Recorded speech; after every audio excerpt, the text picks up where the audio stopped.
للہ رب العالمین والصلاة والسلام علی اشرف الانبیاء والمرسلین سیدنا و نبینا ابی القاسم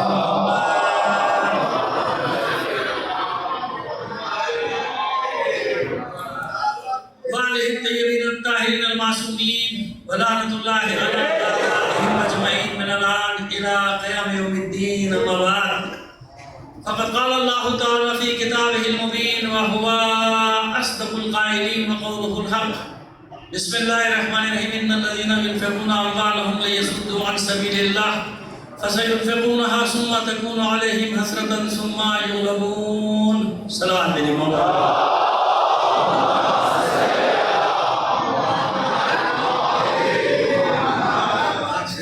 گزارش کریں گے تمام مرحومین خاص طور پہ تمام شہداء ملت کو شامل کر کے سورہ فاتحہ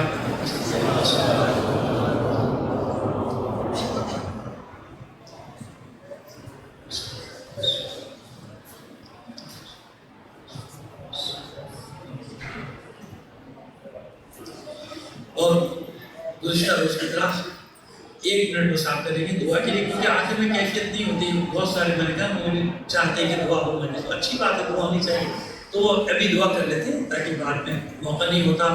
کیفیت بھی ایسی ہوتی ہے کہ دعا تفصیلی کی جائے. تو جو سب سے پہلے تمام بیماروں کے لیے کبھی کچھ نام دیے گئے تھے، جہاں کہیں بھی کوئی بیمار ہے تصور لے کہ ہمارے ماسٹر ساجد نقوی صاحب کو بھی شامل کر کے پروردگار عالمین سب کو صحت کاملہ و عاجلہ کرے. خاص طور پہ دعا کریں جو کووڈ کی وبا آئی ہوئی ہے، اس کے جو مریض ہیں آپ جانتے ہیں کہ کیا کیفیت ہوتی ہے. یہ ناچی بھگت کے آیا ہے تو مجھے اندازہ ہے. اور مریض ہوتا ہے، کبھی مریض کے لیے دعا کرتے ہو تو اس کا فرقہ نہیں دیکھتے، اس کا مطلب مریض دعا کریں پروردگار عالم تمام مریضوں کو صحت کاملہ عاجلہ، اس وبا کا خاتمہ ہو، تمام مریضوں کی شفا یابی کے لیے بلند آواز سے صلوات دیجیے.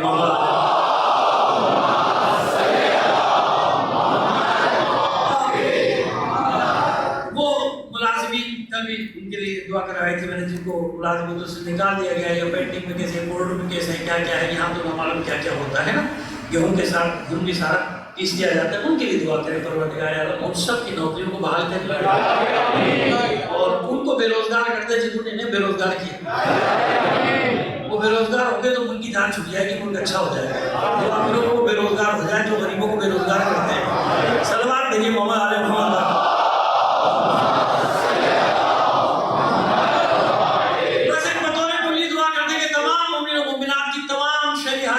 پورا کرنے کے لیے بلند آواز سے ایک صلوات بھیجیں.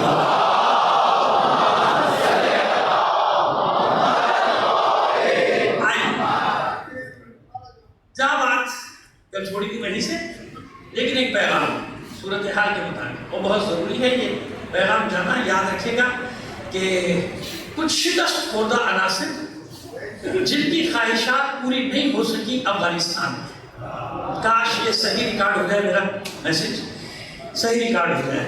یہ پیغام میں تمام مکاتب فکر کے لوگوں کے لیے چاہتا ہوں کہ یہ جائے، اور تمام خاص طور پہ علماء کرام جس مکتب کے بھی ایسے عناصر جو 4 اشروں سے کوشش کر رہے ہیں کہ کسی طرح گلی گلی میں فساد ہو، فرقہ وارانہ فساد ہو. ورنہ جن مسائل کو اچھالا جا رہا ہے یہ مسائل آج کے نہیں ہیں، ہمارے نہیں ہیں، آپ کے نہیں ہیں. یہ مسائل 1400 سال سے ہیں، اور یہ معاشرہ بہت اچھا رہ رہا تھا، بہت اچھا سب آپس میں شیر و شکر تھے ہر علاقے میں. لیکن اب باقاعدہ ایک منظم سازش کے تحت شکست خوردہ مقامی عناصر اور شکست خوردہ بین الاقوامی عناصر، سمجھ گئے؟ دونوں کے عزائم پورے نہیں ہوئے نا وہاں، فی الحال پورے نہیں ہوئے. آگے کا مجھے نہیں معلوم، میں کسی کی تعریف نہیں کر رہا، لیکن فی الحال ان کے عزائم بین الاقوامی شیطانوں کی بھی اور مقامی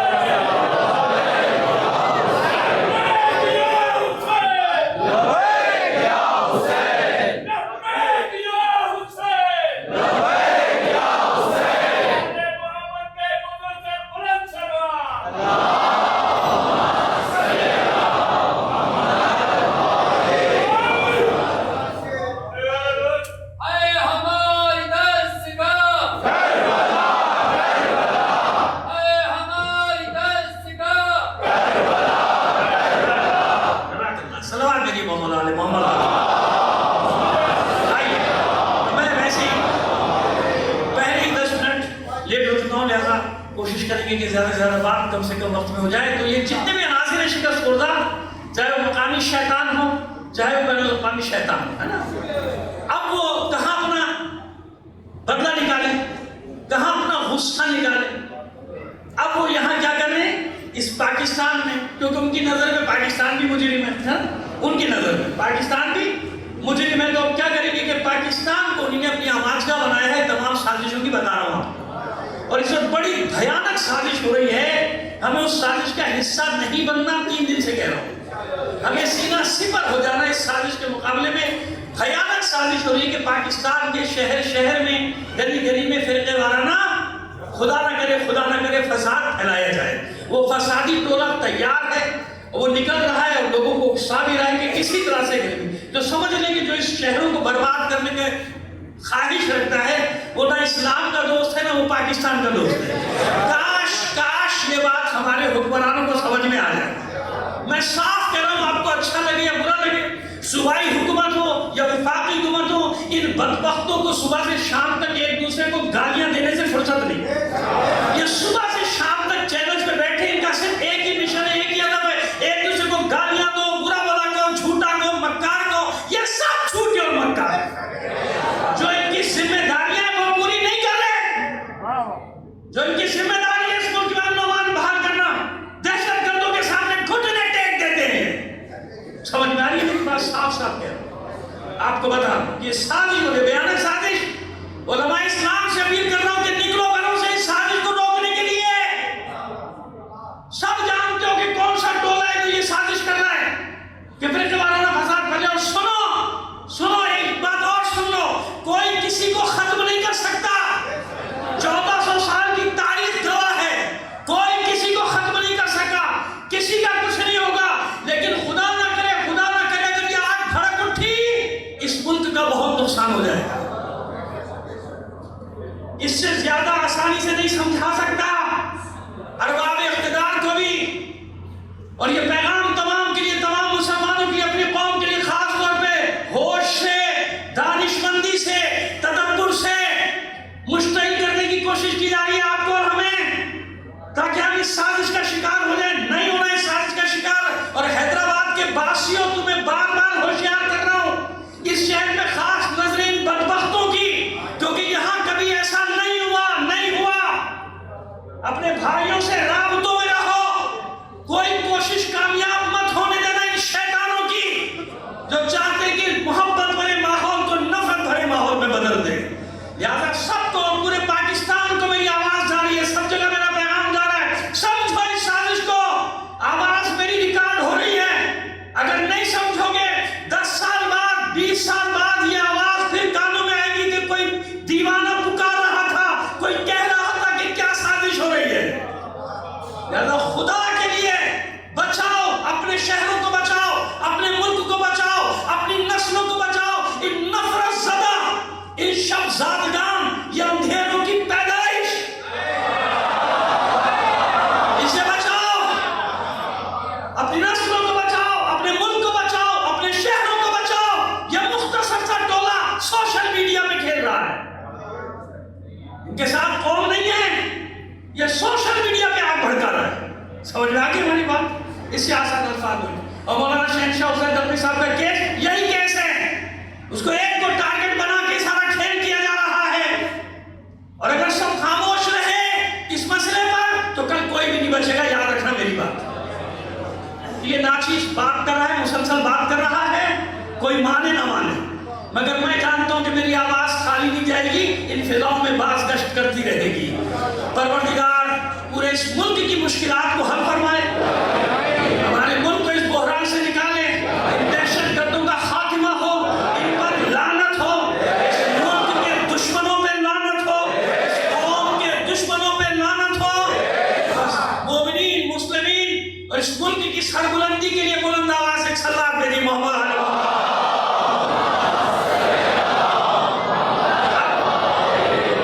اب میرا کوئی بھائی تینوں نعرے تو لگا دو، نعرے تکبیر سے. اب بھائی دوست کو موشن میں چل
ہم نے ہمیشہ آگ بجھانے کی کوشش کی لگانے کی، لیکن ہمیشہ یہ بھی کہا ہے کہ ایسا مت سمجھنا کہ 1400 سال میں کبھی ہم نے میدان چھوڑا ہے، یہ نہ سمجھیں، یہ نہ سمجھیں۔ ہر زمانے کے دہشت گردوں کا اگر کوئی ٹکرایا ہے تو علی والے ٹکرائے۔ پوری دنیا آج بھی دنیا گواہ ہے کہ جہاں جہاں ان دہشت گردوں کی کمر توڑی ہے علی والوں نے توڑی ہے۔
کہیں کا بھی ہوگا اسے محبت کرے گا کہ فاطمہ کی دونوں بیٹوں سے، ان دونوں بیٹوں سے سب محبت کرے گا، اچھا بھی برا بھی سب ان سے محبت کرے گا نا۔ ہندو مسلم سکھ عیسائی سب کہتے ہیں میرے بارے میں رسول اللہ نے فیصلہ کر دیا، میرے بارے میں اللہ نے فیصلہ کر دیا کہ مجھ سے صرف مومن محبت کرے گا اور مجھ سے صرف منافق بغض رکھے گا۔ اور 1400 سال کی تاریخ گواہی دے رہی ہے کہ آج بھی پہچاننا ہو تو علی کا ذکر کر دو۔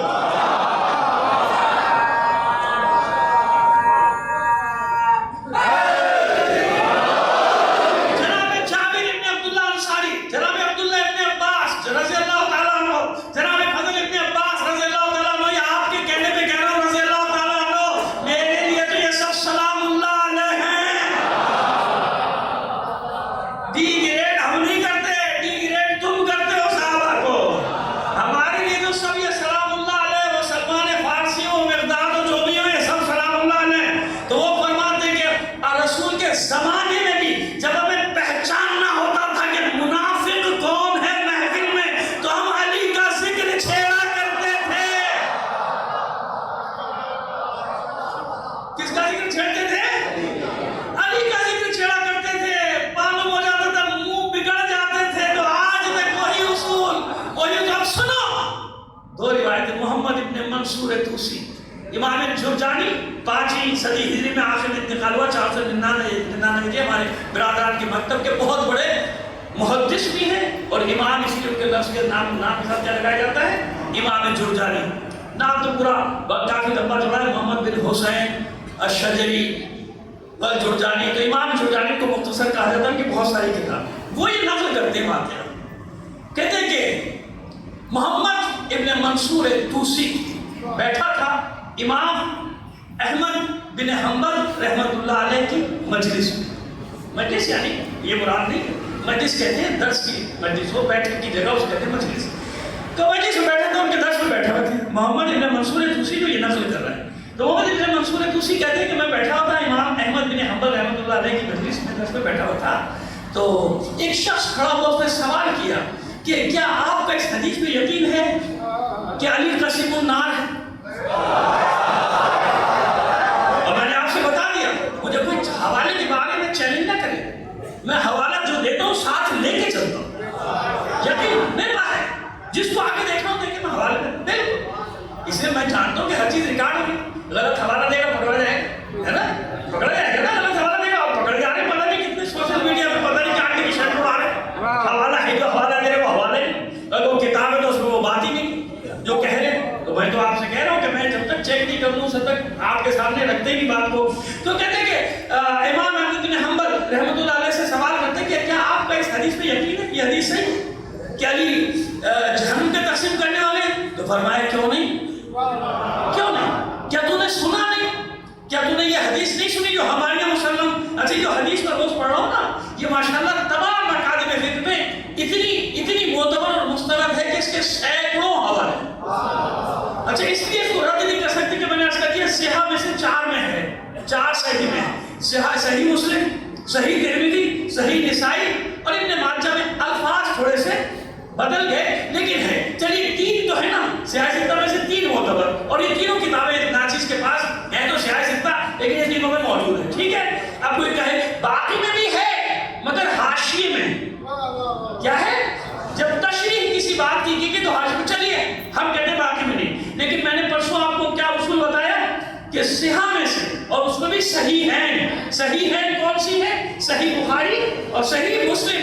اصول یہ ہے کہ ان میں کوئی حدیث آ گئی اور پھر چاہے کہیں بھی نہ ہو تو وہ صحیح ترین حدیث ہے، اس میں کوئی شک ہے نا۔ اصول یاد رکھیں، ایک آپ میں نے بتایا کہ براہ راست میں نے پوچھا تھا ہمارے مفتی صاحب ایک دوستوں کا کہ ہمارے یہاں اصول یہ ہے، آپ نے مجھ سے حوالہ مانگا تو میں آپ کو بتا رہا ہوں کہ آپ کے اطمینان کے لیے اتنا کافی ہے کہ صحیح مسلم میں ہے، اور صحیح مسلم میں ہونے کا مطلب ہے کہ چاہے کسی بھی کتاب میں نہ ہو کوئی فرق، اور کوئی کتاب ساری کتابوں میں ہو، صحیح ہے میں نہ ہو تو حدیث ہے مگر دوسرے نمبر، ایک ہوتی ہے احسن، ایک ہوتی ہے حسن، سمجھ رہے ہیں کیا؟ یہ میں رجال سارے حدیث کے درجے ہوتے ہیں نا کہ مستند ہے، معتبر ہے، احسن ہے، حسن ہے، مرسل ہے، 20 اس کی تقسیمات ہیں، وہ بتانا یہاں مقصد نہیں ہے۔ مقصد یہ کہ احسن اور ایک حسن، تو حسن اور احسن میں فرق ہے نا، احسن بہت اچھی، حسن اچھی، صلوات میری محمد علیہ محمد۔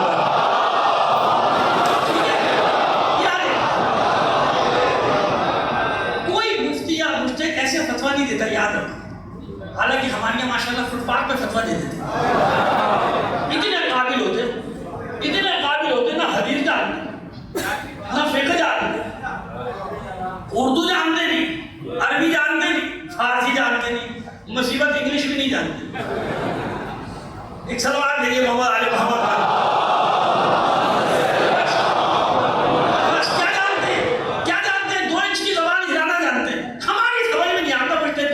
سمجھ ہے کتنی؟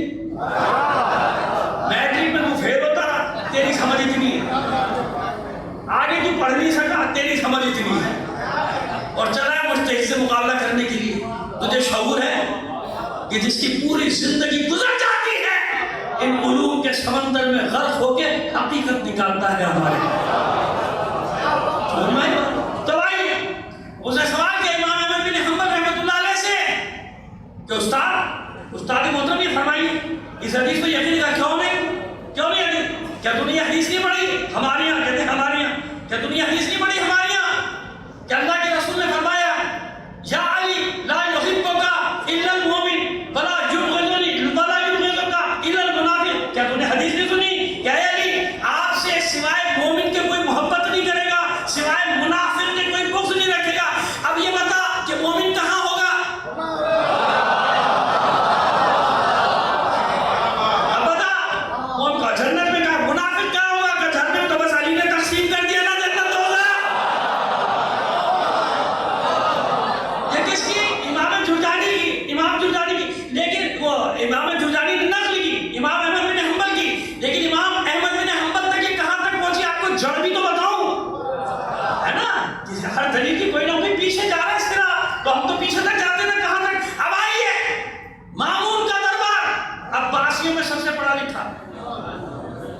عباسیوں میں پڑھا لکھا، بھائی ویسے اختلاف آپ کچھ بھی کر لیں وہ اپنی جگہ، لیکن پڑھا لکھا تھا، محفلوں میں اپنے دربار میں علماء کو رکھتا تھا، درباریوں کو نہیں رکھتا تھا، اس کو شوق تھا علم حاصل کرنے کا، بڑے بڑے مناظرے کراتا تھا اپنے سامنے کرواتا تھا۔ تو اس نے سوال کیا، کسی نے سوال دے دیا کہ یہ سوال کیجیے گا امام سے، امام تشریف لائے، 8ویں امام بلایا تھا، کھڑے ہو کے استقبال کرتا تھا امام کا، آپ جانتے ہیں، اپنے پاس بٹھاتا تھا، پاس والے سے کہا کہ فرزند رسول یہ بتائیے یہ حدیث جو آپ کے جد سے متعلق ہے اس کے بارے میں کیا خیال ہے، یہ کیسے ثابت ہے کہ علی جنت اور دوزخ کا تقسیم کرنے والا ہے؟ آپ کے جد کے بارے میں یہ نہیں کہا کہ حدیث نہیں کہا کہ جو حدیث ہے آپ کے جد کے بارے میں کہ علی جنت اور دوزخ کے تقسیم کریے، کس طرح سے کیسے ثابت ہوگا؟ امام مسلم کا بہت آسانی سے ثابت ہوگا کہ تیرے اجداد نے ایک روایت نقل کی ہے، اور تیرے اجداد نے حضرت عبداللہ ابن عباس رضی اللہ تعالیٰ عنہ سے نقل کی، عباسیوں کے جد ہے نا، اب جناب عبداللہ ابن عباس جانتے نا، عباسی جناب عباس ابن عبد المطلب کے اولاد بنی ہاشم میں سارے کے سارے اپنے آپ کو بنی ہاشم کہہ دیتے ہیں، ایسے ہی ہے نا۔ تو کہا کہ اے بادشاہ اے بادشاہ کہا، اے بادشاہ. امیر المومنین نے کہا تھا، کیا کہا تھا؟ اے بادشاہ، اے ملک، یا ایھا الملک، اے بادشاہ. امیر المومنین اور ہوتا ہے، ملک بادشاہ اور ہوتا ہے. کیا بادشاہ، کیا تو نے وہ حدیث اپنے اجداد سے نہیں سنی جو تیرے اجداد نے تیرے جد اعلیٰ عبداللہ ابن عباس سے نقل کی؟ کون سی حدیث؟ کہ وہ حدیث جس میں اللہ کے رسول نے ارشاد فرمایا، لا یحبک یا علی، لا یحبک الا المؤمن ولا یبغضک الا المنافق. اے علی، آپ سے محبت نہیں کرے گا مگر مومن، آپ سے نفرت نہیں رکھے گا، بغض نہیں رکھے گا مگر منافق. کہاں سنا تو ہے؟ تو غلط تقسیم ہو گئی نا. کہ ایمان کہاں ہوگا؟ ایمان کا اب سب سکتا چھا گیا دربار پہ، مسکرایا مامون. کہ ہاں ایمان کہاں ہوگا؟ کہ جنت میں. بغض کہاں ہوگا؟ منافق کہاں ہوگا؟ نفاق کہ جہنم میں. تو بس میرے جد نے تقسیم کر دو دی. معیار کیا ہوا؟ علی کی ذات دنیا میں بھی دیکھنا ہو کہ قسیم النار والجنہ کی تشبیہ شبیہ کہاں ملے گی. علی کا ذکر چھیڑ دو، معلوم ہو جائے گا کہ علی قسیم النار والجنہ ہے یا نہیں.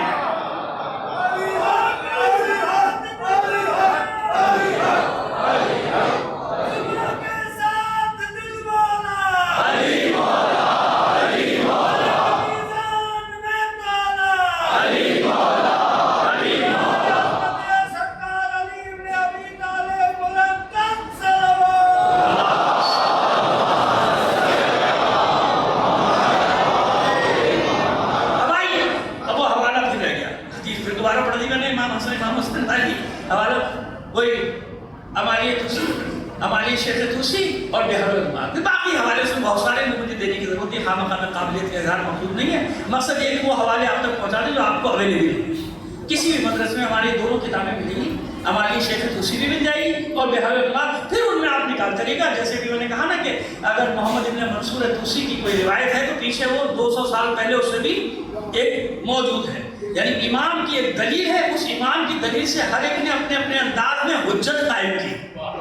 ہر ایک نے اپنے اپنے انداز میں حجت قائم کی. چاہے وہ کسی بھی مسلک کا امام ہو، اتنا تو جانتا ہے کہ علی کی محبت جنت ہے، علی کا بغض جہنم ہے. صلوات کسی محمد علی محمد. اب آئیے، میں نے عرض کیا یہ عجیب ہوا اور پتہ نہیں کیا کیا پڑھنا چاہتا تھا، لیکن اب مجھے اندازہ ہوا کہ کیا فضائل کا سمندر کسے کہتے ہیں. میں ابھی دیکھ رہا تھا مسلسل، تو اس ایک حدیث میں نے اندازہ لگایا کہ میں آرام سے ایک اشرا پڑھ سکتا ہوں. ایک حدیث میں اتنا میٹر نکل رہا ہے ان کی کتابوں سے، ہماری کتابوں میں. حیران ہو گیا. پھر مجھے سمجھ میں آیا کہ ڈھونڈتے نہیں ہیں، محنت نہیں کرتے. اگر ڈھونڈو گے، محنت کرو گے تو ایک علی کی فضیلت میں پورا سال گزر جائے گا. اس کا ذکر ختم نہیں ہوگا فضیلت کا.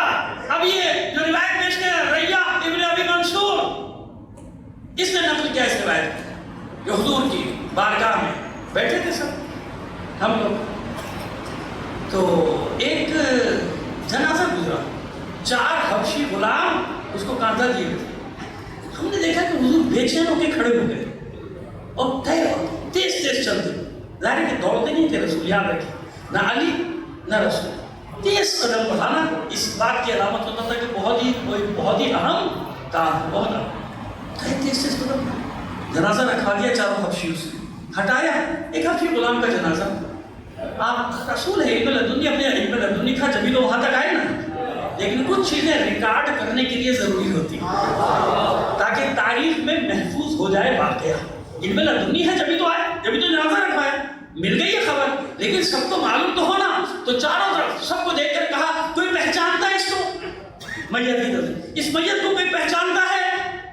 تو مولا عارفان آگے بڑھے کہ اللہ کے رسول میں پہچانتا ہوں، یہ بنی ریاح ایک قبیلہ ہے حبشیوں کا، یہ اس قبیلے کا فرد ہے. اور میں اس لیے پہچانتا ہوں کہ یہ جب مجھ سے ملتا تھا، میرے سامنے آتا تھا، مجھ سے کہتا تھا کہ خدا کی قسم علی میں آپ سے محبت کرتا ہوں. سنیں پوری روایت کہ خدا کی قسم علی میں آپ سے محبت کرتا ہوں. اور جب یہ میرے سامنے آتا تھا خوشی سے پھولا نہ سماتا تھا. اس کا چہرہ، اس کے چہرے سے خوشی چھلک نہیں ہوتی تھی. میرے قریب آتا تھا، دست بستہ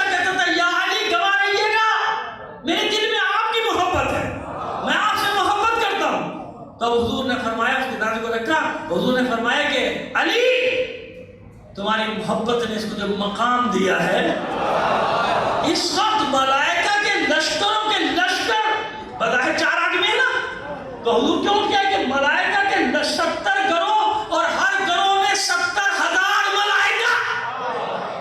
یہ حدیث ہے جناب جو میں پیش کر رہا ہوں آپ کے ساتھ لے کے میں نے ہمارے ساتھ لے کے چلتا ہوں. تو وہ 70 گروہ اور ہر گروہ میں 70,000 ملک، یہ سب اس کی تشییع جنازہ کر رہے ہیں. اور اس کے بعد حضور نے خود اس کی نماز جنازہ پڑھائی. نماز جنازہ پڑھا کے کہتے ہیں کہ اتنے ملائکہ کی جگہ تنگ ہو گئے. نماز پڑھنے کی جگہ تنگ ہو گئی. یا علی، یہ اس کو جو منصب ملا ہے کہ بے شمار ملائکہ تشییع جنازہ میں، بے شمار ملائکہ نماز جنازہ میں، یہ صرف اور صرف تیری محبت کا اعلان.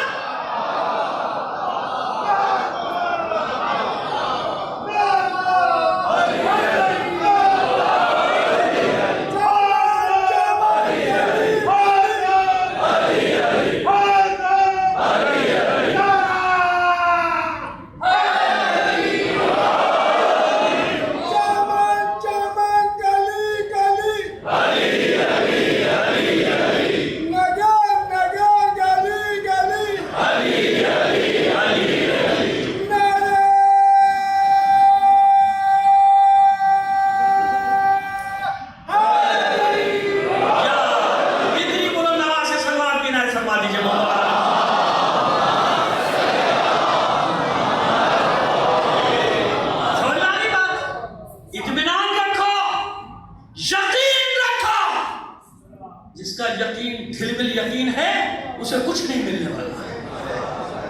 جس کا یقین ڈاواڈول ہے اسے کچھ نہیں ملنے والا.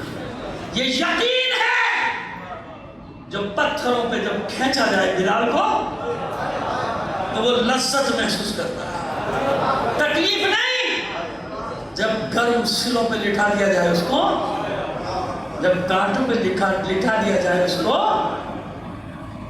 اور وہاں اس کو کھینچا جائے، وہ سمجھے اس کو تکلیف دے رہے ہیں. نہیں، قسم کھا کے کہہ رہا ہوں کہ اس میں جو لذت ہے نا، اس عشق میں جو لذت ہے وہ کہیں بھی نہیں.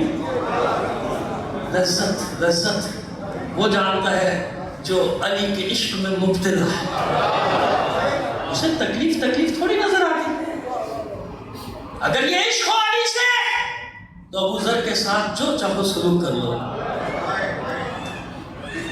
جہاں چاہو در بدر کر دو. بڑی احتیاط سے بات کر رہا ہوں. وہی مسئلہ ہے کہ انیس ٹھیس نہ لگ جائے آپ دینوں کو، ہے نا. لیکن ابو ذر تو ابو ذر ہے نا. یا کہیے سرکار تو ابو ذر کا ذکر بھی چھوڑ دو. یہ اپنے دوستوں سے پوچھ رہا ہوں کہ ابو ذر کا ذکر کرو یا نہ کرو. اب تو ان سے اجازت لینی پڑے گی نا کس کا ذکر کرنا ہے کس کا. تو کہہ تو دو، ایک بار تو کہہ دو کہ ابو ذر کا ذکر نہ کرو،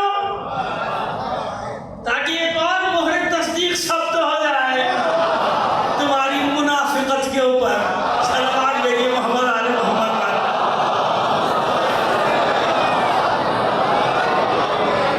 ابو ذر آج بھی جو اس لہجے میں بات کرنے کی کوشش کرے اسے کہتے ہیں ابو ذر زمانہ. میں جانتا ہوں ایک ایسے فرد کو، آیت اللہ طالب علی کو، جس کو کہا جاتا تھا اس زمانے میں، شاہ کے زمانے میں کہا جاتا تھا ابو ذر زمانہ، جس نے اس بڑھاپے میں پورا بڑھاپا اپنا زندانوں میں کاٹا، لیکن پوری شہنشاہیت اسے جھکا نہیں سکی. جب نکلتا تھا اسی آواز میں للکارتا تھا باطل طاقتوں کو. تو ہے نا، تو جو ابو ذر یہ لہجہ دے گیا، ابو ذر کو یہ لہجہ کس نے دیا؟ تو ابو ذر سے پوچھ لیا ہوتا. ابو ذر خود بتا دیتا کہ میرا مولا کون ہے. جاؤ ابو ذر سے پوچھ لو. اگر نہیں پوچھ سکتے تو ہم تمہیں پتہ بتا دیتے ہیں کہاں سے پوچھو. تاریخی پتہ بتائیں گے. تاریخ جبل عامر سنا ہے نا نام؟ یہ لبنان، اور لبنان کا بھی جنوبی لبنان، اس کو کہتے ہیں جبل عامر. یہ ناچیز جا چکا ہے متعدد مرتبہ وہاں سے رہا. بڑے خوبصورت اور بہت اونچے اونچے پہاڑ. اور یہ اگر میں آپ کو سمجھا سکوں تو اس راستے سے 100 کلومیٹر ہے. بیروت نیچے ہے اور یہ بالبک جنوبی لبنان کا مرکزی شہر ہی اوپر ہے. نیچے گرمی ہے، سمندر ہے، پورٹ ہے وہ بیروت، اور اوپر برف. ہم مارچ میں جب گئے تھے، مارچ میں اوپر برف اور نیچے گرمی. گرمی سے مراد نارمل موسم تھا، جیسا ہوتا ہے پورٹس کے اوپر بندرگاہوں پہ جیسا موسم ہوتا ہے ویسا موسم. تو وہ وہاں سے بھی جبل عامل وہ کہلاتا ہے. جو جبل عامل آج لبنان ہے نا، پہلے لبنان تھوڑی تھا، یہ شامات کہلاتے تھے. شام کے علاقے میں سب شامل تھے. یہ شام، فلسطین بھی شام میں تھا، شام کا ایک علاقہ تھا فلسطین. بالبک شام میں تھا، جبل عامل شام میں تھا، بحرین شام میں تھا. سمجھ میں آئی بات؟ یہ سب شامات، شام کی حکومت کہلاتی ہے. ان کو جمع کر کے کہتے تھے شامات، حماس. یہ سارے کے سارے کہاں تھے؟ شام میں شامل. مصر کا بھی کچھ علاقہ شام میں شامل تھا. شام کی اتنی بڑی سلطنت تھی، حالانکہ صوبہ تھا اسلام کی مملکت کا ایک، مگر تھا بہت بڑا. تو جبل عامل کتنی دور ہے مدینے سے؟ دیکھ لیجیے گا تاریخ. اور اس زمانے جب گھوڑوں خچروں کا راستہ، تو وہاں بھیجا تھا شام، دمشق. دمشق سے اس کو اٹھا کے پھینک دیا جبل عامل پہاڑوں. وہاں انہوں نے پہاڑوں سے کلمہ پڑھوا لیا علی کی ولایت کا. اس پورے جبل عامل میں علی کی محبت، علی کی ولایت پھیلانے والا ایک شخص ہے، ابو ذر. ابو ذر غفاری. سمجھ میں آ گیا؟ پھر میں کہہ رہا ہوں، میں کیوں کہوں رضی اللہ تعالیٰ عنہ آپ کے کہنے پہ؟ میرے لیے تو سلام اللہ علیہ ہے، میرے لیے سلام اللہ ہے علیہ ہے. ابو ذر غفاری، علی کا غلام، علی کا چکنے والا. لہذا خط لکھا گیا، او بھائی اس کو واپس بلا لو. کچھ دن اور رہ گئے تو پورا شام گیا. اس نے میرے لیے مصیبت کر دی ہے، کچھ کہہ بھی نہیں سکتا. ابو ذر کا نام اتنا بڑا ہے کہ کہوں تو کیا کہوں. ابو ذر کو کچھ نہیں کہہ سکتا. اور یہ جہاں جاتا ہے کہیں حدیث غدیر، کہیں حدیث مباہلہ، کہیں حدیث شب ہجرت، کہیں مواسات، کہیں مواخات، اور اس کو کچھ آتا ہی نہیں ہے سوائے علی علی کرنے کے.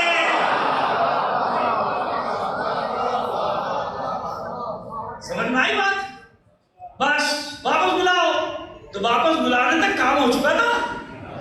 آج تک جبل عامل کے بیٹے فخر کرتے اس بات پر کہ ہمیں علی کی ولایت کا جام پلانے والا کوئی اور نہیں تھا، ابو ذر. اس لیے شہید اول جبل عامل، شہید ثانی جبل عامل، علامہ حر عاملی جبل عامل، محقق ترکی جبل عامل، حسن نصر اللہ. سمجھ میں آ گئی بات؟ یہ وہ جوان پوری دنیا کی طاقتیں مل کر بھی انہیں جھکا نہیں سکی. کیوں؟ ان کا فخر یہ ہے کہ ہمیں ولایت علی کے حلقے میں داخل کرنے والا کوئی اور نہیں، ابو ذر ہے.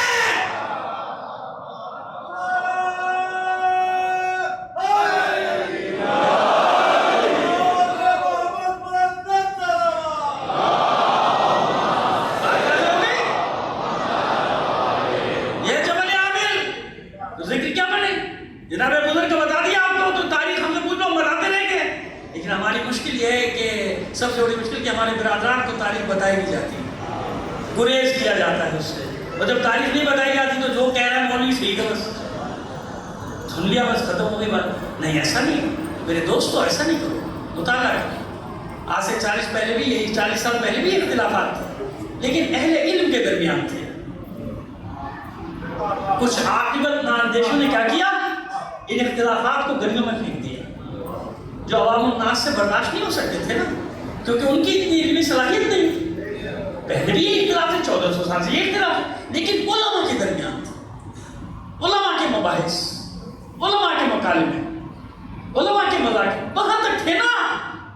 کیا کیا ان لوگوں نے؟ ان مسائل کو گلیوں میں پھینک دیا. اب جب گلیوں میں پھینکتے تو ہر آدمی کا اتنا ضبط تو نہیں ہوتا نا بھائی. اس کا اتنا ضبط وہ کہاں سے برداشت کرے گا اتنی چیزوں کو؟ وہ نہیں برداشت کر سکتا. اس کے لیے ضبط چاہیے. نتیجہ کیا ہوا؟ فسادات کی آگ پڑی ہے نا. لیکن اتنا تو میں نے بتا دیا کہ علی کی محبت کیا کرتی ہے؟ ان مصیبتوں میں انسان کو ثابت قدم رہتی ہے. ثابت امتحان لیتے ہیں. محبت امتحان مانگتی ہے. آسان سی تشریح کر دوں آپ کے سامنے مودت اور محبت کی. آسان سے، ویسے تفصیلات ہیں تفاصیل میں، اس میں نہیں جانا چاہتا. کہ محبت کیا ہے، مودت کیا ہے۔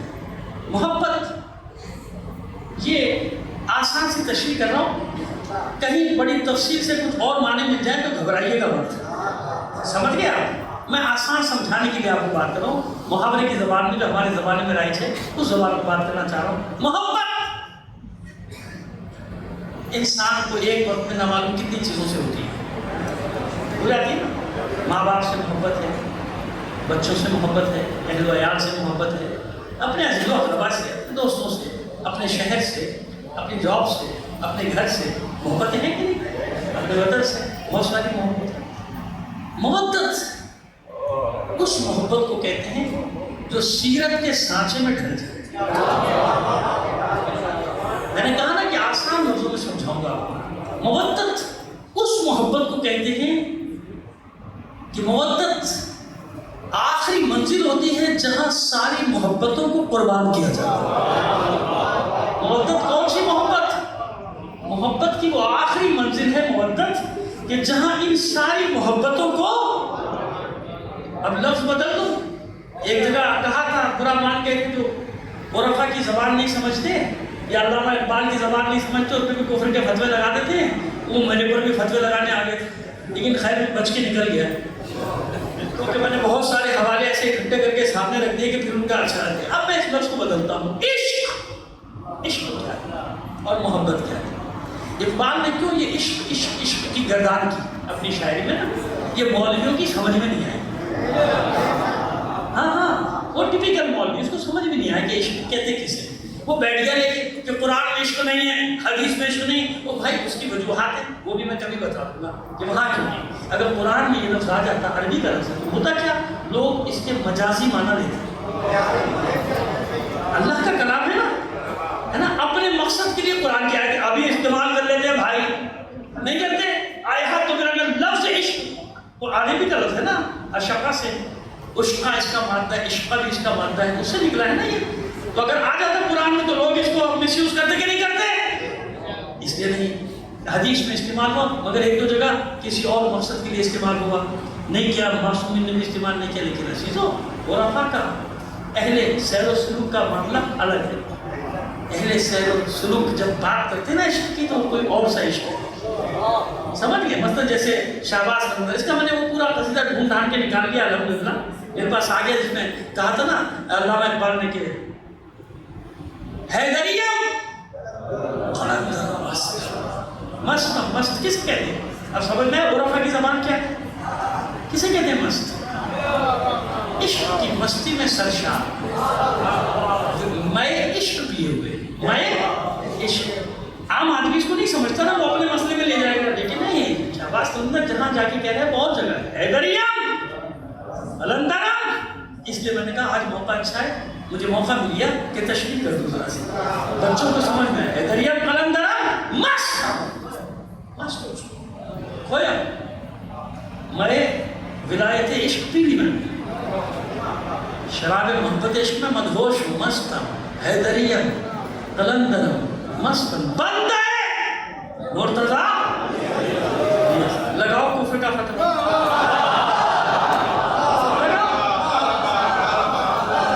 لگاؤ بندہ مرتضیٰ علی حسن، ساکرو ہے تمام رندان۔ رند رند کسے کہتے ہیں؟ شراب پینے والے۔ اور سیر و سلوک میں رند کسے کہتے ہیں؟ جو عشق محمد و آل محمد میں کھو چکا رند، اس ولایت کے راستے پر چلنے والے کو کہتے ہیں رند، سمجھ گئے؟ مولائیوں جو کہنا چاہ رہا ہوں سمجھو، مقدس جگہوں کو تعام و تشنیع کا نشانہ نہ بنائے کرو۔ سمجھ میں آگئی میری بات؟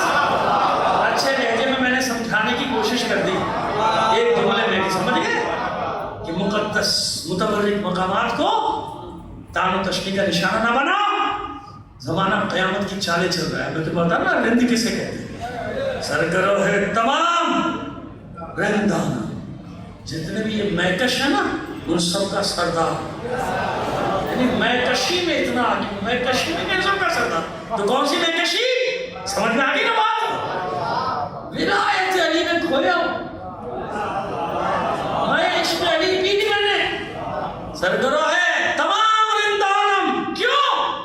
کس لیے پیشوا ہوں, کس لیے سردار ہوں ان میں کشوں کا کہ سگے کوئے شیر یزدانم علی کے کوچے کا کتا ہوں.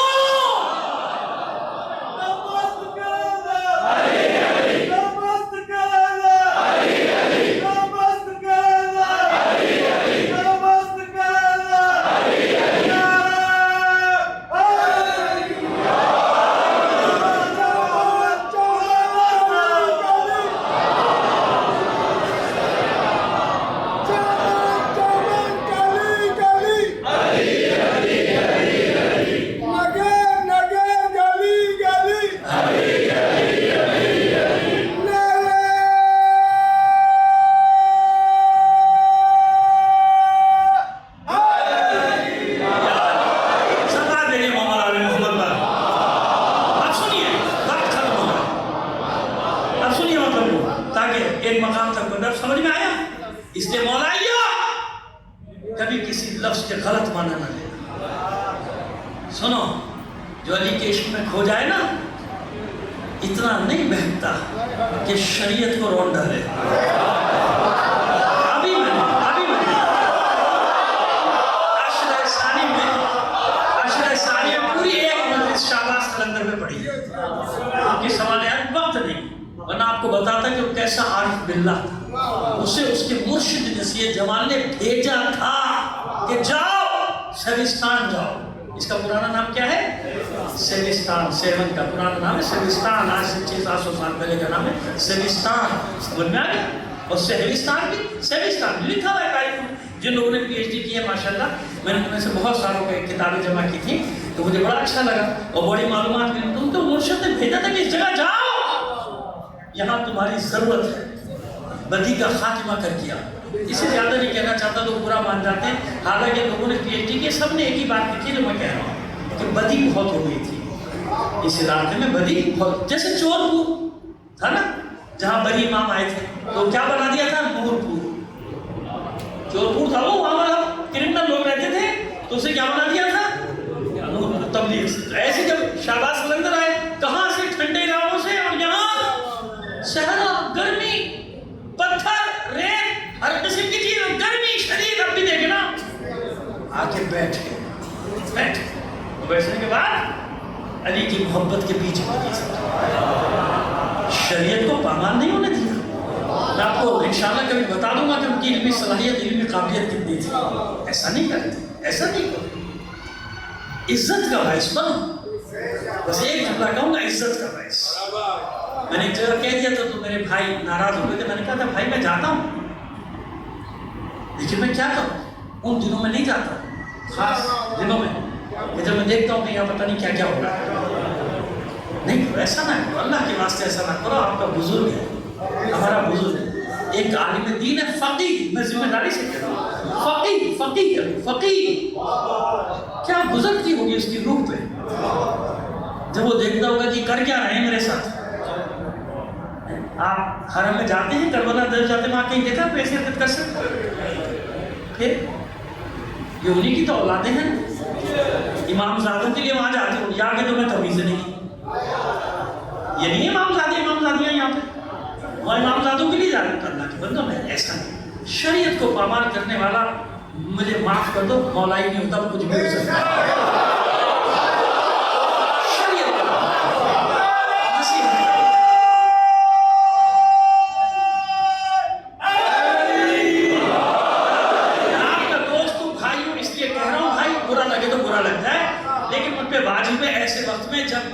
ڈاواڈول ہونے لگتا ہے نا, بڑے نعرے لگ رہے ہوتے ہیں, بڑی بابا ہو رہی ہوتی, تو میں یہ باتیں ضرور کرتا ہوں تاکہ میرا نفس کنٹرول پہ آ جائے. صلوات بھیجیے محمد آل محمد پر. سمجھ میں اور تشریح کر دیں گے, زندگی نہیں کل کر دیں گے انشاءاللہ. تو اب سمجھ میں آ گیا کہ بس محبت ایک وقت میں نہ معلوم کس کس سے ہوتی. عشق ساری محبتوں کو لٹانے کا میدان ہے. ساری محبتیں جہاں لٹائی جائیں. بے خطر کود پڑا آتش نمرود میں عشق. عقل ہے محو تماشائے لبے بھام.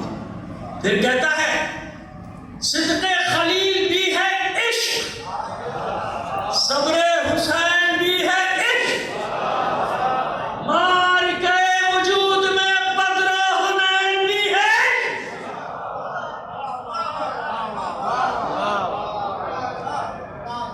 قافلہ حجاز میں ایک حسین بھی نہیں، گرچہ ہے تابدار ابھی کے سوئے دجلہ و فرات، عقل و دل و نگاہ کا مرشد اولی ہے عشق. عقل و دل و نگاہ کا مرشد اولی ہے عشق. عشق نہ ہو تو شرع و دین بت کدے تصورات. یہ عشق ہے. حسین اللہ کے عشق میں جو اس کے پاس ہے سب لٹا، اور جو حسین کے گرد جمع ہے شمع کے پروانے، حسین کے عشق میں اپنا سب لٹا. جیسے حسین اللہ کے عشق میں کھو گیا ہے نا، انصار حسینی عشق حسین میں کھو گئے. ایسے تھوڑی کہتے ہیں بڑے عرفاء جو گزر گئے، صوفیاء کرام عرفاء کرام ایسے تھوڑی کہتے ہیں. ایسے وہ نہیں کہہ رہے حسین کے بارے میں، انصار حسینی کے بارے میں. یہ سب کے سب ڈوب گئے تھے. کیوں؟ اب کوئی نہیں کہتا، کسی کی ہمت ہے کہتے یہ شرک ہے کہ حسین کے عشق میں ڈوب گئے تھے. ارے بھئی اللہ کے عشق میں ڈوبو، حسین کے گناہ، حسین کا عشق. کیوں؟ کربلا میں انصار حسینی جانتے ہیں کہ حسین کی دین ہے. یہ میں کہہ رہا ہوں، یہ میں نے کہا، میں نے نہیں کہا، ابھی بتاتا ہوں کس نے کہا. جانتے ہیں انصار حسینی کہ حسین دین ہے، اور صرف دین نہیں ہے، آج دین کو بچانے والا، پناہ دینے والا بھی حسین ہے نا. وہ اس سرزمین کا اتنا بڑا ولی بزرگ جو گزرا، خواجہ معین الدین چشتی میری کیا کہتا ہے، دین دین پناہ. ایسے ہی ہے نا. وہ بھائی آپ سنتے رہتے ہیں، بچوں کو یاد ہے، میں نے اسے حوالہ دے دیا. دین بھی حسین ہے، دین کو پناہ دینے والے حسین. اقبال نے کیا کہا کئی سو سال بعد ان کے؟ اقبال نے کہا نقش الا اللہ بس صحرا نوشت. ریت پہ کوئی تحریر رہ سکتی ہے؟ رہ سکتی ہے؟ نہیں نا. اقبال کہتا ہے بس ایک حسین آدم سے لے کر آج تک جس نے صحرا پہ کلمہ توحید لکھ دیا، یہ ہے حسین، توحید بچانے والا. نقش الا اللہ بر صحرا نوشت، سطر عنوان نجات ما نوشت، بحر حق در خاک و خون غلطی دیاست. حق کی خاطر خاک و خون میں غلطہ ہو گیا میرا حسین. بحر حق در خاک و خون غلطی دیاست، بس بلا لا الہ کر دی دیاست. بس یہ حسین کلمہ لا الہ الا اللہ کی بنیاد بن گیا. لگاؤ فتوہ، لگاؤ فتوہ ہمت اقبال پہ. میں نے کہا کہ جہاں بھی علم ہوگا وہاں عشق ہوگا. اگر عشق نہیں تو سارا علم جہل ہے، پڑھتا ہے، کچھ بھی بن جا، کہیں بھی پہنچ جا. عشق کے بغیر علم کسی کام کا نہیں تھا. بس عشق جمع ہو گیا تھا کربلا میں، عقل رہ گئی تھی کوفے میں. عقل نے کہا 100 آدمی، ایک طرف ہزاروں کا لشکر. عقل کہتی ہے کہ یہ عقل کا تقاضا نہیں ہے کہ بھائی جا کے لڑو، ارے بعد میں دیکھی جائے گی جب لشکر آ جائے گا. عقل نے کہا جان مال بچانا واجب، بچوں کو بچانا واجب، اہل و عیال کو بچانا واجب. اپنے آپ کو ہلاکت میں نہیں ڈالو. قرآن کی آیت بھی یاد آ گئی تھی، وَلَا تُلْقُوا بِأَيْدِيكُمْ إِلَى التَّهْلُكَةِ، اپنے آپ کو اپنے ہاتھوں سے ہلاکت میں نہ ڈالو. سب کچھ یاد آ رہا تھا سب. عقل یہ کہہ رہی تھی، عقل رک گئی کوفے میں. عشق ساری زنجیریں توڑ کے حبیب کی صورت میں آ گیا کربلا. عشق کو اس کی کوئی پرواہ نہیں کہ وہاں کتنے ہیں، ادھر کتنے ہیں، ادھر کتنے ہیں، ادھر کتنے ہیں. عشق یہ سب نہیں جانتا. عشق تو جس کے عشق میں ڈوبا ہے نا عاشق، بس اس کو جانتا ہے، وہ جلوہ دیکھتا ہے، ہر شے میں جلوہ دیکھتا ہے اپنے معشوق کا۔ حقیقی کی بات کر رہا ہوں، بہت مت جاننا، عشق جیسے کائنات محضر عرفا کہتے ہیں کہ یہ عالم محضر خدا، ہر شے میں حق جلوہ افروز ہے، حق جلوہ۔ تو وہ دیکھتے ہیں سیر و سلوک والے، وہ سالکین جو ہیں اس میں جلوہ دیکھتے ہیں حق کا، حق نظر آتا ہے، حق ہر شے میں، عاشق ادھر دیکھتا ہے۔ اسی طرح انصار حسینی کا جو کچھ ہے حسین، عشق کا مرکز حسین، وہ صرف حسین کو جانتے ہیں، کچھ انہیں معلوم ہے کہ آج اس پر مٹ جانا اللہ کے دین پر مٹ جانا ہے، کچھ نہیں جانتے کہ آگے کتنا بڑا لشکر، ادھر کتنا، اور سلسلہ کربلا تک تو محدود نہیں ہے نا، سلسلہ تو جاری ہے، اس سے پہلے اس کے بعد کہاں کہاں ایسے چاہنے والے بیٹھے ہیں۔ اب ظاہر ہے کہ کل سے پہلے آج یہ آخری مجلس ہے نا، کل تو ظاہر ہے کہ علم برآمد ہوگا انشاءاللہ جناب عباس علیہ السلام کا، تو میری کوشش یہ ہوتی ہے کہ ایک دن جناب شیریں کا ذکر ضرور ہوگا۔ اہل بیت کی کنیز، اہل بیت کی چاہنے والی، عرب تھوڑی ہے، عجم ہے، نام ہی عجم ہے شیریں، جناب شہر بانوں کے ساتھ آئی تھی، ان کا انتقال ہوا، تو اس کے بعد حسین نے آزاد کر دیا، شیریں کو جاؤ، قطع زمین بھی دیتے تمہیں، آزاد کرتے ہیں، زندگی گزارنے کے لیے ساز و سامان بھی دیتے ہیں۔ وہ کہتی ہے مولا مجھے اپنے قدموں میں رہنا ہے، میں بچوں کی خدمت کروں گی۔ نہیں شیریں، مسئلہ ہے کسی بھی کہ تم جاؤ، تم آزاد۔ شیریں سمجھ گئی کہ حکم امام کے آگے اب کوئی چارہ نہیں ہے، کہ اچھا مولا میں چلی جاؤں گی، مگر ایک وعدہ کرنا ہوگا مجھ سے۔ کیا چاہتی ہے شیریں؟ مولا مجھ سے وعدہ کیجئے میرے مہمان بنے۔ حسین نے چند لمحے سوچا، پھر کہا تھا شیریں جا، تجھ سے وعدہ رہا تیرا مہمان بن گیا۔ نہیں مولا، ایک وعدہ، اب کیا چاہتی ہے؟ کہ مولا وعدہ کرے تمام بیویوں کے ساتھ شہزادی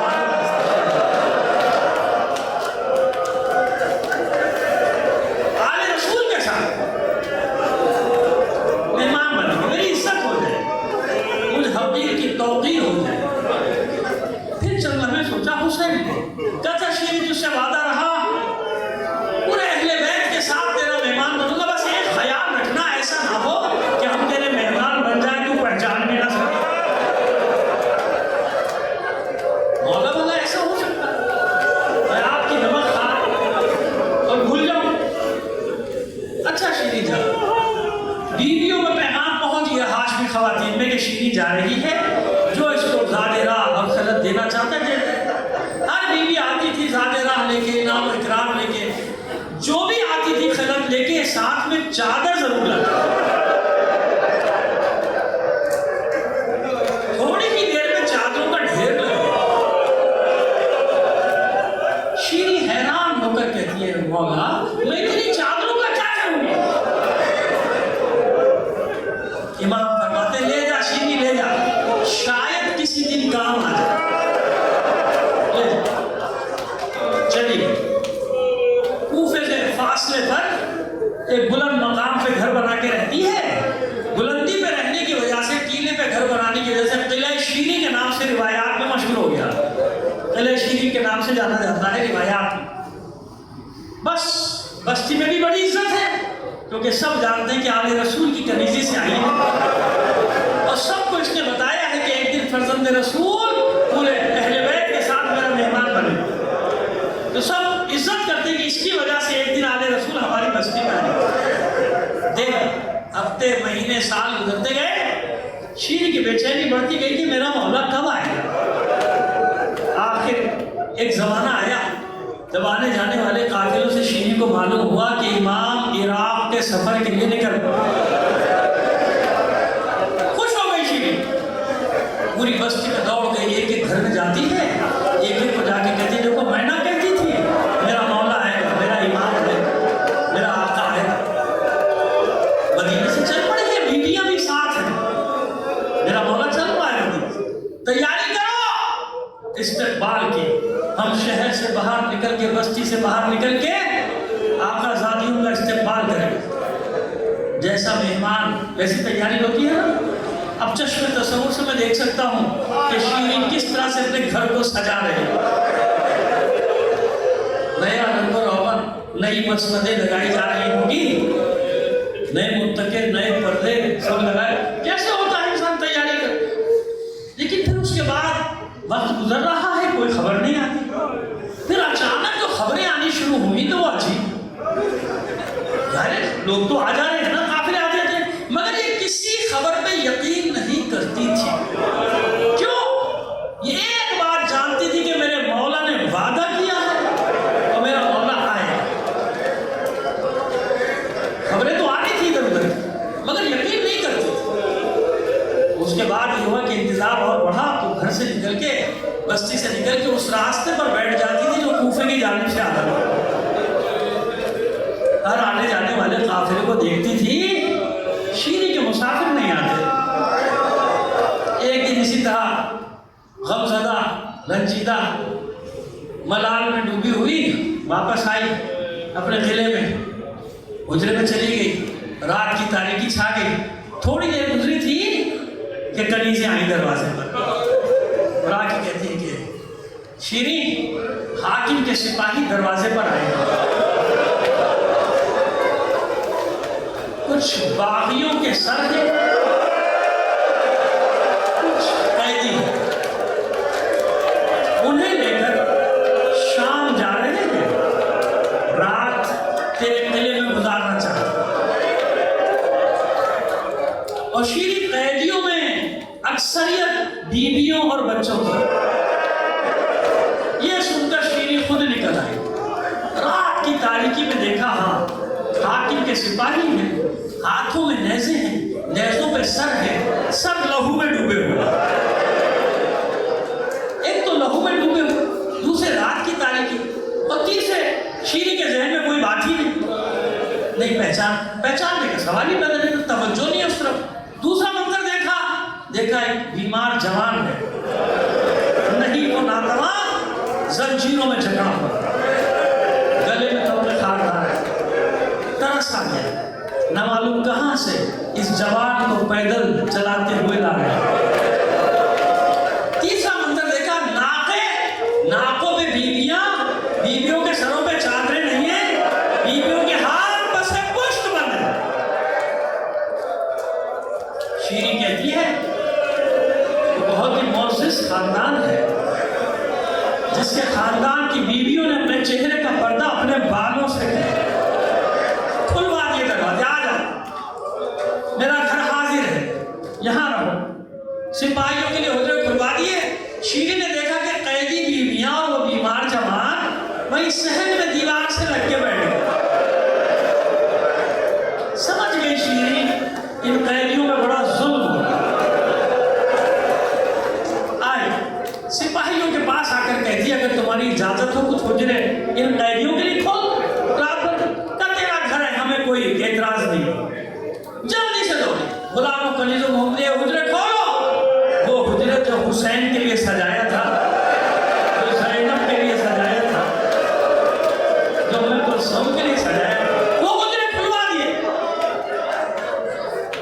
دوڑی دوڑی قیدیوں کے پاس ہے, بیویوں کنیزوں سے کہیں کہ ہاتھ کھولو جلدی. کہتی بیویوں, میں نے اجازت لے لی, آ جاؤ, میں نے انتظام کر دیا اور تمہارے لیے غذا کا بھی حکم دے دیا, تیار کی جائے. جب تک میرے گھر میں رہو گے اطمینان رکھو, جو میں آرام پہنچا سکتی ہوں پہنچاؤں, کوئی تکلیف نہیں ہونے دو, کیونکہ میں نے اپنے مولا سے سنا ہے کبھی قیدیوں کا تماشا نہ کرو.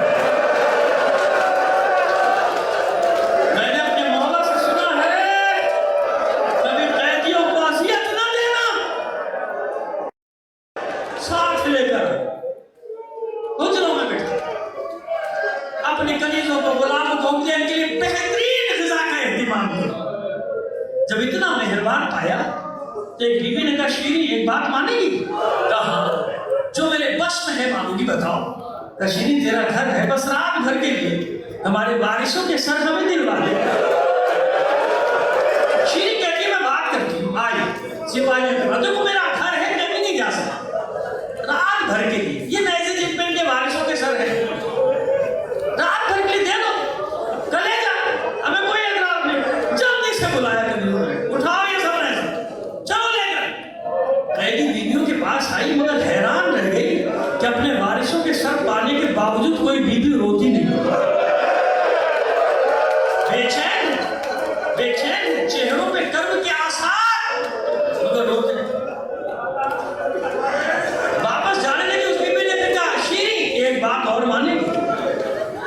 تو میں نے کہا جو میرے بس میں ہے مانو گی، بتاؤ کیا چاہتے ہیں؟ شیریں جب سے یہ قتل کیے گئے ہمیں رونے کی اجازت ہے، معلوم ہے نا جب کوئی بچی روتی تھی شبر ملعون تماچے مار، جب کوئی بیوی اپنے وارث کو آواز دیتی تھی ملعون تازیانوں سے مارتے تھے۔ شیریں اگر تیری اجازت ہو تو آہستہ آہستہ رو، تڑپ اٹھی شیریں، میرا گھر ہے جی بھر کے رو، کوئی پابندی نہیں، لیکن سنو جب اپنے مقتولین کا ماتم کرنا تو میری ایک حاجت ہے، دعا کرنا پوری ہو۔ اسی بیوی نے کہا شیریں مناسب سمجھے گی تو بتائے گی؟ کیوں نہیں بتاؤں گی، میرا مولا حسین راستے میں، میری شہزادیاں زینب ام کلثوم راستے میں ہیں، ارے دعا کرو خیر سے میرے مسافر ہونا۔ اس بیوی نے کوئی جواب نہیں دیا، شیریں جو ہی واپس مڑی کانوں میں آواز آئی ہائے میرا ماں جایا حسین، بس پھر واپس پڑھی او بیوی سب روئے مگر تجھے رونے کی اجازت نہیں، اور دیکھ یہ نام لے کے میں تجھے نہیں رونے دوں گا، اگر تیرے مقتول کا کوئی بھائی تھا اس کا نام لے کے رونا۔ وہ بیوی کہتی ہے شیریں قبول ہے، ادھر شیریں واپس پڑی آواز آئی ہائے میرے عباس کا بھائی، او بیوی یہ نام لے کے بھی نہ رو، اگر تیرے مقتول کا کوئی بیٹا تھا تو اس کا نام لے۔ وہ کہتی ہے شیریں قبول ہے، اب شیریں کے کانوں میں آواز آئی ہائے میرے لیے اکبر کا بابا، بس بس اب شیریں سے برداشت نہ ہو، واپس پڑھ، اس بیوی کے سامنے دو زانوں بیٹھ گئی، دونوں ہاتھ جوڑے، او بیوی جب سے تو میرے گھر میں آئی ہے میرے دل کو قرار نہیں، میرا کلیجہ حلق ہوا، طرح طرح کے وسواس آتے ہیں مجھے، وسوسے آتے ہیں، آخر تو ہے کون، کہاں سے آئی ہے، تیرے ساتھ کیا سانحہ ہو گیا، کیا حادثہ ہو گیا، کیا گزر گئی تجھ پہ، یہ جتنے نام تو لیتی ہے میرے مولا کے گھر پر، میرے مولا کے گھر پر، کچھ تو بتا تو ہے کون۔ اس بیوی نے کوئی جواب نہ دیا تو شیریں نے کہا تجھے تیرے مقتول کی قسم دیتی ہوں بتا،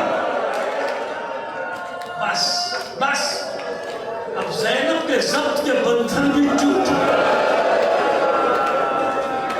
چہرے سے بال ہٹا کر شیریں بھول گئی نا، بھول گئی، ارے میرے بھائی نے یہ بھی تو کہا تھا کہ ایسا نہ ہو ہم تیرے مہمان بن جائیں اور تو پہچان بھی نہ سکے، بس شیریں پچھاڑے کھانے لگی، سارا سینہ پیٹتی جاتی ہے، شہزادی یہ میں کس حال میں دیکھ رہی ہوں، یہ کیا ہوا، میری آقا زادی میرا مولا حسین کہاں ہے، میرا آقا عباس، میرا شہزادہ علی اکبر، میرے اون محمد، ایک ایک کا نام لے کے پوچھ رہی تھی شیریں، ثانیہ زہرا نے ہاتھ تھام کے کہا بس کر شیریں بس کر، کس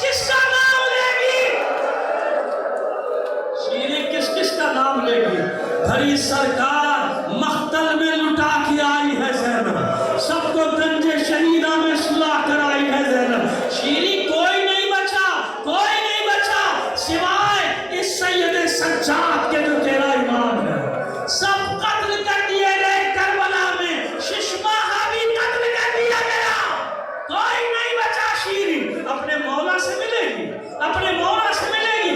وہ جو سب سے بلند نیزے پہ سر ہے وہی تیرے مولا حسین کا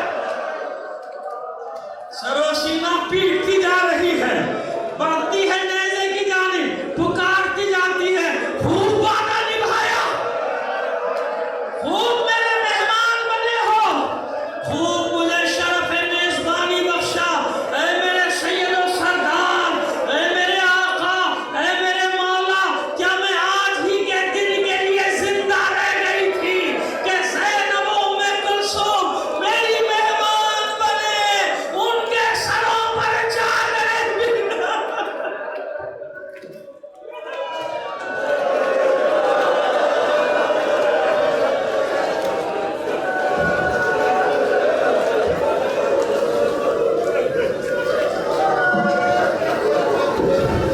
اراکین انجمن لشکر انبار سے گزارش ہے کہ نوا کھڑی کریں۔